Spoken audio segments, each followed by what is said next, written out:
The Incredible Hulk will not be presented this evening.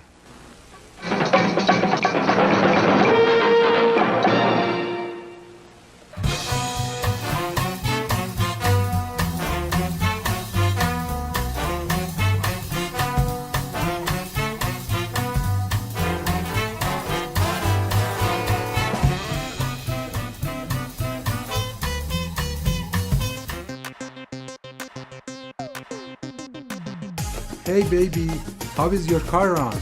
Do you have a trouble with your transmission? Shift it in forward, shift it in reverse. Domestic or foreign, I please you with my service. Shift it in forward, shift it in reverse. Domestic or foreign, I please you with my service.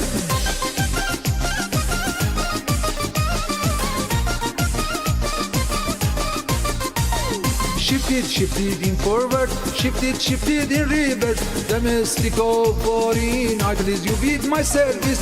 Shift it in forward, shift it in reverse. Domestic or foreign, I please you with my service. Hello, my name is Gorgan. Let me help you shift it.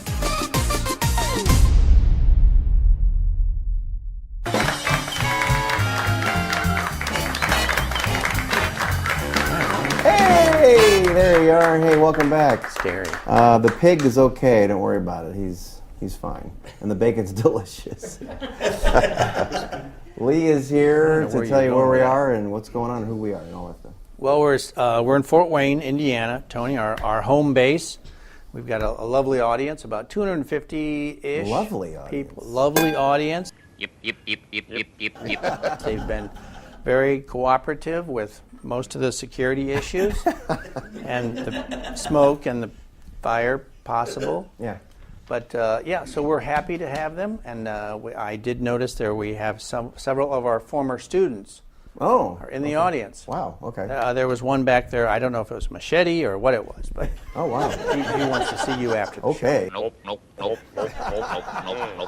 So that's all Sorry good. about that. Yeah. That's all right. And our sponsor, it took some getting. Yes. Because all our other sponsors dropped out of sight. And their checks bounced. So that's not a very good sponsor, but that's okay. Leroy's lightly used paintbrush and toothbrush emporium. Okay. Emporium, is the key word That there. denotes old. Old emporium. and like circus-like atmosphere. Circus-like toothbrushes. Well-used toothbrushes. Okay. Like you use them to clean the toilet. I don't course. understand that at all. But Yeah. maybe the previous guest that we had on maybe found something. Maybe he got... Maybe he found Yeah. something that is Yeah. now at the Emporium. Yeah. So, very special guest with us today. This is Todd Ramsey. All right. Todd Ramsey's here. And he is, would you call yourself a drummer or a percussionist? Or both or neither? Well, maybe I used to be a percussionist, but now I'm just a drummer. Okay, so Yes, like and- trap set, all that? Yes, and today my wife pointed out, maybe this is why you had me on your show. I Okay. don't know. This is National Hug a Drummer Day. Did you know that? I did not know that. October 16th. and this is being I did not recorded. know that. Yes. She- So Now she knows, so. And you're a drummer. I am a drummer. Your daughter's a drummer. My daughter's a drummer. My boys are drummers. There's drummers everywhere. Yeah. They're everywhere. Some people So- call them dummers, and I don't think that's very Yeah, nice. well, no, it's not very nice. As long as they don't do it in the classroom. So how long have you done that, and why did you do it? Well, like so many, I came from a musical family. My Okay. grandmother was a piano teacher, and mom and everybody played an instrument of some sort, and it was kind of expected, and I grew up with it. And my dad died the same year I was born. And my mom... That's bad timing. That was the 50s. It was. And my Oh, it's mom okay. ended up moving all right back then. with her mom, my grandmother. Okay. And so we lived with her. And that's how it all kinds of started.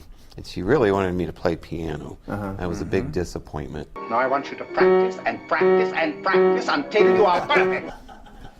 But I wanted to be like Dennis Wilson of the Beach Boys or Happy Little Ringo behind the Beatles. So I wound up playing drums. So when I started playing drums, I always built it with ice cream tubs and coffee cans. Did you do stuff like that, or did you just hit? No, my uncle Tony grew up in during the Depression. left his drums in a closet at my grandmother's house. Oh, okay. So I dragged them out, and I didn't have sticks. I had pencils. I use pencils too. Yeah. Well, very They're good. very lightweight. They're not like these. I mean, these are. Those Wow. are It's like really- spaghetti. yes. Yeah, they're not as good though, spaghetti. So, you've toured, and Yeah. there's a train thing I want to talk to you about in a little bit. But Okay. you've toured. How far have you toured away from Fort Wayne? Well, I did a USO tour. You did a USO tour. So how Yeah. many countries? I think it was 7. So 7 countries. It was called the Orient Tour at the time, in Korea, Japan, Philippines, Guam, Hawaii, and a bunch of little Pacific islands. And Why? it was fun, but I wanted to say something that if you learn a skill like playing an instrument, you can have a fairly interesting life. Yeah. You can travel and get paid doing it, and that's basically what I did. And I've been to every state in the United States, Really? except Wow. for 2. Never made it to Washington and Oregon, Oh, you're not missing much. but played Canada a lot. We were always in Toronto and played on cruise ship and did all kinds of stuff that I normally wouldn't probably have done if it weren't for playing the drums. So you played on a cruise ship. Yeah. Did So that for how long is a tour? Like you just for the one trip, or you stay and then everybody leaves and more people come on? Yeah. Well, they actually have 3-month contracts. I didn't go that long. but Okay. yeah. Oh. Yeah. So Lee has a question. I forgot mine. I forget my question every once in a while. So, I'm gonna So pick- I'm gonna on watch the this. USO tour, Yes. any chance that you maybe were with Bob Hope? No. You know what's really weird? I was going to ask him if you met Bob Hope. No. No, That no, is no. weird Yeah. that you forgot the question Yeah. that I had to ask. No, never He met was Bob more Hope. World War II. Yeah. In the period. Vietnam era, it was Yeah. was huge. Man. Yeah, I don't think you want to play the drums in Vietnam and get shot. No. I don't know. Not too keen on that. No. You said you had funny incidents Did that I ask my? happened I don't when you think were I asked playing my the question. drums. Yeah, well, just some of the groups, they were, 70s acts, and we played a lot of state fairs and the big county fairs, and we had an agent that would book us as the warm-up act for the main act. Okay.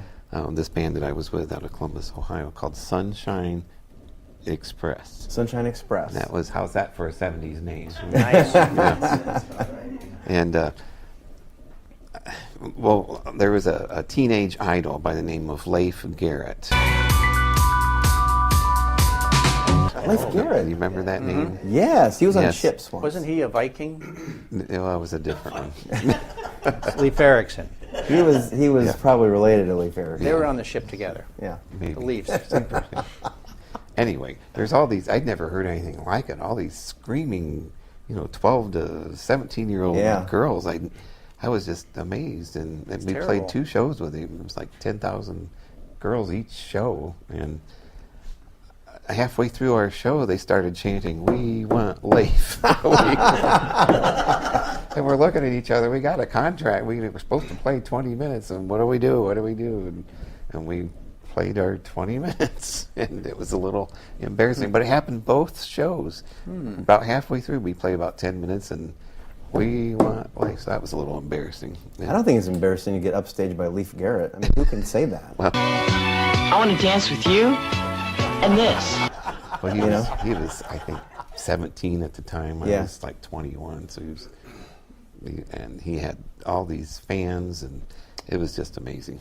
So you opened for him. Yes. Now, were you able to hear yourselves over the screaming or not? Well, when we were playing, it was no problem. But when he was playing, it was just, I had never heard anything like that. Yeah. That was just, I can't imagine those first Beatles concerts, Oh, yeah. like Shea Stadium in '64. That must have been just, And they probably couldn't hear themselves. And if Oh, they no. wanted to try something new, the Oh. audience almost didn't let them because they wanted to hear exactly. Leif Garrett songs. The Beatles played Leif It was Garrett. interesting. Of course. No wonder they were popular. I hadn't heard that sound until like 20 years later. I took my daughter to see the Backstreet Boys in Indianapolis, and I started having flashbacks. And go, there it is again. Yeah. Yeah, so it was interesting. I say, this is Frankie and Johnny's, the place that lets you have it with no problem. I'd like to buy a bedroom set. Do you have any credit? No, I receive Social Security and welfare. You have to see the special man. Let her have it. With no problem. I like to buy a living room set. Do you have any credit? No, I filed bankruptcy. You have to see the special man. Let her have it. With no problem. I say, see Frankie and Johnny, easy credit man in town for only $50 down. They can put you in a living room set, a bedroom set today. See the special man. I got the $50. Let her have it. With no problem. I got it with no problem.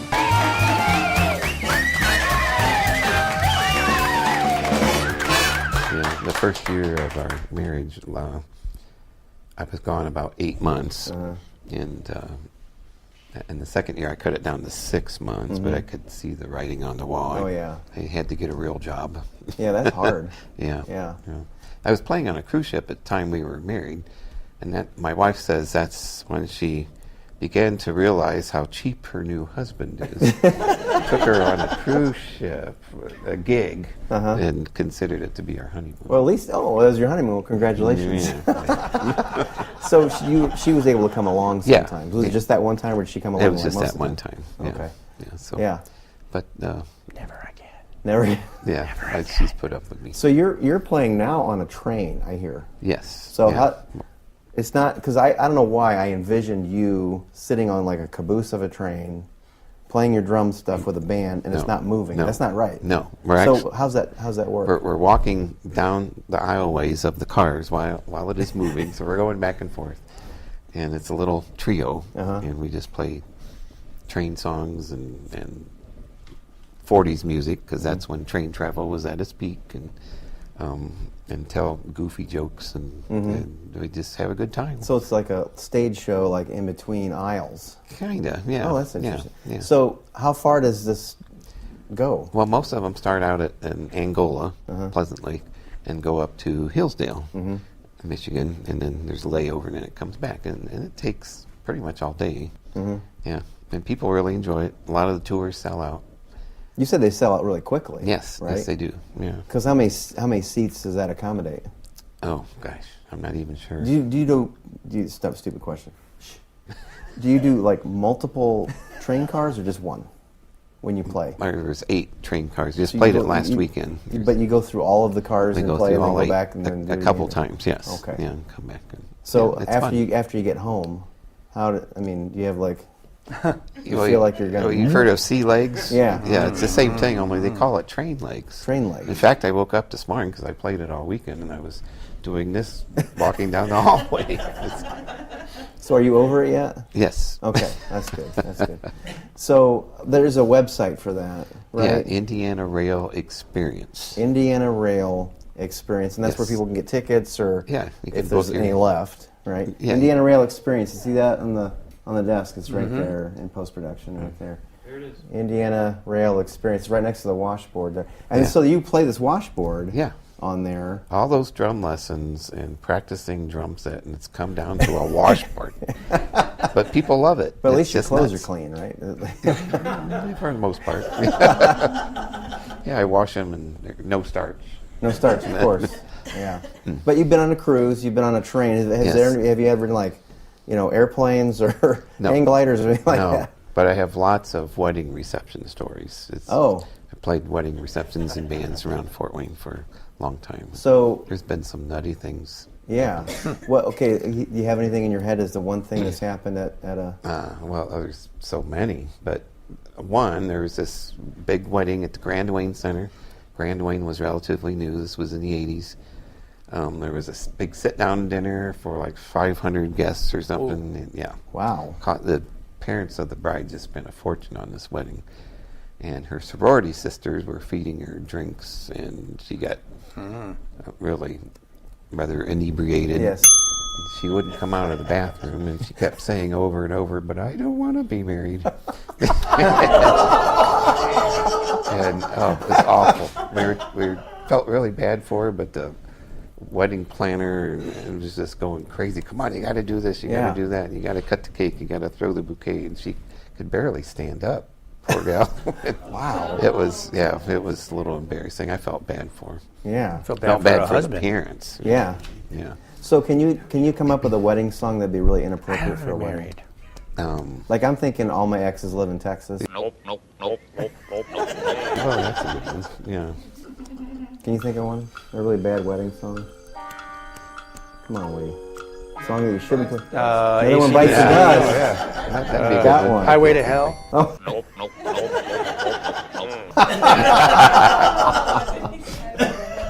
Highway to Hell. Yes. I have an Elton John song, but I can't say it.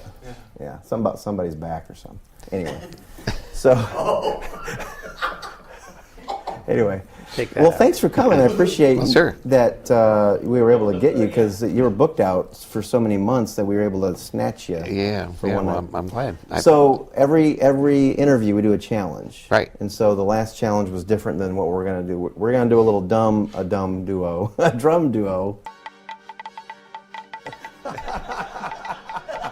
Okay. So we're going to change the set, we're going to put some spikes up, and then we're going to see if we can get this drum duo going. So we'll be right back. After this, we're going to get our drum thing going. Get your drum on.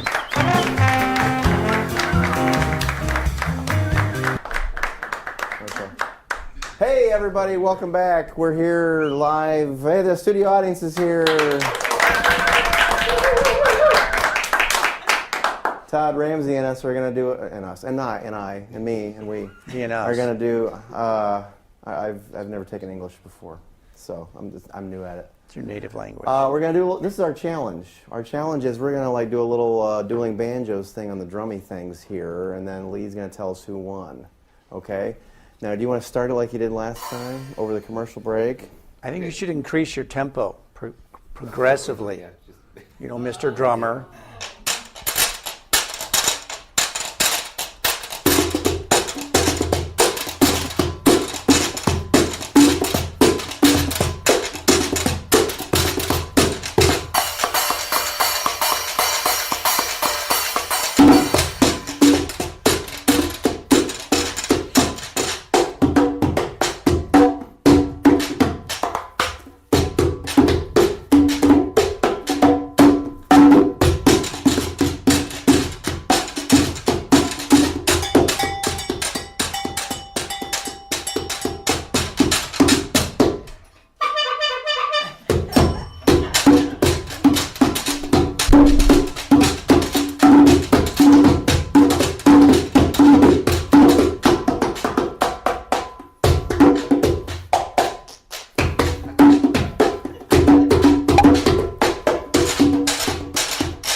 Wow.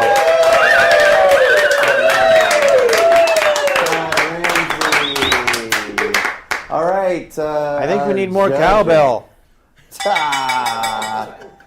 Our judge is going to tell us the winner of the challenge tonight. What's Lee? Boy, that was a close one. Think. Tony, you kind of were going nuts there, which is great. Thank you. But he brings a lot more variety, even though he's got a lot more going on there. I would say that would be a tie. You two sounded really good together. Tie? It's amazing that you have a talent. It's just amazing. That's true. I hit stuff. You hit stuff well with the drums and kettles and buckets. Well, hey, everybody. Welcome, Todd Ramsey.